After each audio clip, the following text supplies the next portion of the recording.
السلام عليكم ورحمة الله وبركاته kusoo dhawow channelka maskax bile oo aad ugu iman doonto muuqaalo naftaada wax weyn ka bedeli doona insha Allah taala fadlan hadii aad nagu cusub tahay subscribe si aad u hesho video kasta aan soo galino assalaamu calaykum dhammaan waa aynu ka wada dheregsannahay faa'iidooyinka uu leeyahay wax akhrisku balse maanta waxaan ka hadlaynaa sidee ayaad u joogteyn kartaa wax akhriska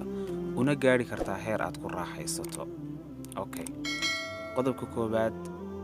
ku bilow mowduucaad xiisayso mowduucay naftaadu jeceshahay tani waxay ka saacidaysaa inaadan marnaba ka daalin waxa aad akhriyayso qodobka labaad ku bilow buug kooban dadku badanaa waxa ay ku bilaabaan buugaag waaweyn taasi waxa ay keentaa in marka ay dhammaystiri waayaan ay ka niyad jabaan qodobka saddexaad xadid qadarka aad akhriyayso maalin kasta waqtina u qabo waqtiga aad u qabatayna iyuuna kula dhaafin tusaale ahaan buugga 100 page waxaad ku dhamayn kartaa muddo bil ah adiga oo maalin walba akhriyaya 3 page iyo yar qodobka afraad joogteyntu kuma timaado maalin iyo laba waxay u baahan tahay sabir badan marka dambe way ku sahlanaanaysaa